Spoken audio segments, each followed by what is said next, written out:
हमें कंडीशन दी हुई है अगर t इक्वल 0 और s इक्वल 0 हो तो हमें एस टी ग्राफ ड्रॉ करना है। तो देखो सबसे पहले हमें डिस्प्लेसमेंट पता होना चाहिए, तो हम डिस्प्लेसमेंट निकाल लेते हैं एक जगह, ठीक है।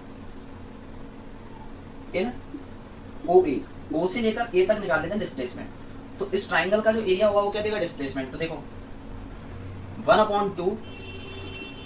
1/2 इंटू बेस कितना है 2, हाइट कितनी है 10, हाइट कितनी है 10,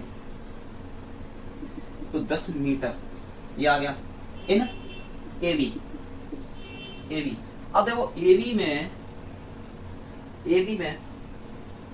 1/2 2 बेस कितना है 2 से लेकर 4 तक बेस 2 ही है ना, और यहां से यहां तक अभी भी डिस्टेंस 10 है।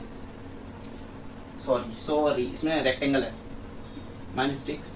2 इंटू बेस इंटू हाइट होगा, तो बेस ये है 2, हाइट कितनी है 10, तो ये कितना होगा 20 मीटर रीजन के लिए। तो इन बीसी रीजन, अब देखो बीसी में दो एरिया है, एक तो ये ट्राइंगल है और एक ये रेक्टेंगल है, एक ये ट्राइंगल है एक ये रेक्टेंगल है। तो देखना ध्यान से, पहले रेक्टेंगल का एरिया निकालेंगे। रेक्टेंगल कितना है, rectangle base length into breadth, तो ब्रीथ कितनी है 2, लेंथ कितनी है भाई, लेंथ कितनी है 10, ठीक है, प्लस अब ये ब्रीथ, इसका अगर हम एरिया दोनों का प्लस कर दे तो हमें बीसी मिल जाएगा, ठीक है ना। तो देखो ये ट्राइंगल कितना है, ट्राइंगल है हमारा यहां से, ट्राइंगल का जो एरिया होगा 1/2, बेस कितनी है 2 इंटू हाइट कितनी है 10 से लेकर 20 तक 10, ठीक है, 2 से 2 कैंसिल, तो कितना आ जाएगा, ये होगा 20 प्लस 10 यानी 30 मीटर आ जाएगा। अब इन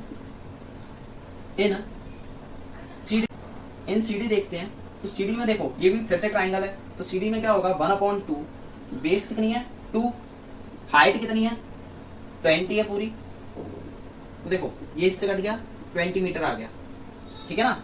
अब हमें डिस्प्लेसमेंट सबका पता चल गया, ओ ए रीजन का, ओ बी रीजन का, ठीक है। अब हमें क्या करना है, एस टी ग्राफ ड्रॉ करना है। तो एस टी ग्राफ ड्रॉ कर लेते हैं, ठीक है, एस टी ग्राफ ड्रॉ कर लेते हैं। तो देखो यहाँ पर मैं साइड में कहीं लिख लेता हूँ, ओ ए में कितना डिस्प्लेसमेंट आया 10 मीटर, ओ बी में ए बी में कितना आया 20 मीटर, बी सी में कितना आया 30 मीटर, और सी डी में कितना डिस्प्लेसमेंट आया 20 मीटर, ठीक है।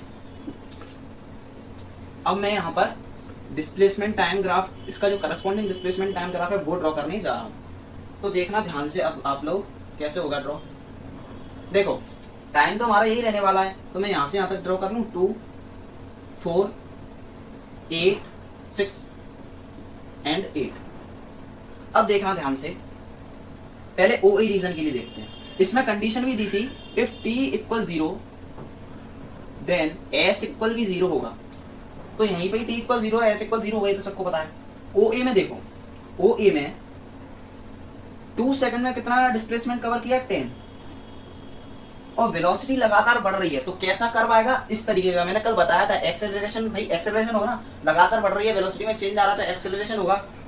तो कैसा कर्व आएगा, ऐसा 2 तक, ठीक है, यहां तक, ठीक है ना।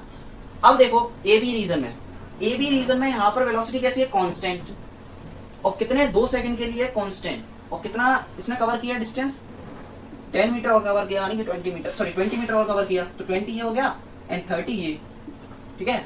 तो यहां से 2 सेकंड में इसने कांस्टेंट वेलोसिटी दी, तो 30 से मतलब 2 से लेकर 4 तक 30 मीटर डिस्टेंस कवर की। तो ये ग्राफ कैसा आएगा, कांस्टेंट वेलोसिटी का एकदम स्ट्रेट लाइन मिलेगी हमको यहाँ पर, ठीक है ना। अब वो क्या कह रहा है, बीसी में 30 फिर कवर किया, बीसी में 30 मीटर कवर किया, और बीसी कैसा है, बीसी में फिर वेलोसिटी बढ़ रही है, एक्सेलरेशन पॉजिटिव है, वेलोसिटी बढ़ रही है मतलब एक्सेलरेशन पॉजिटिव है ना। इसका मतलब क्या है, कहां तक जाएगा ग्राफ। अब देखो इसने 30 मीटर और कवर किया, तो यहाँ पर 30 का 60 मान लेते हैं, यहाँ से 30 60 होगा, तो फिर से इस तरीके का ग्राफ बनेगा, ठीक है ना, 60 तक, कितने में 2 सेकंड में, तो 2 सेकंड के लिए यहां तक।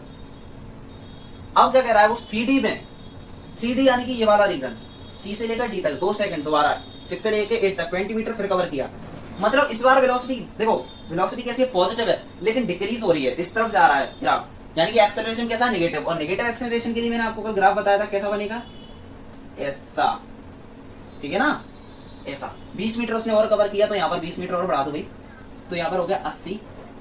तो इसको ऐसे कर लेंगे 2 सेकंड तक, ठीक है। इस तरीके का हमको ग्राफ मिलेगा, ओके।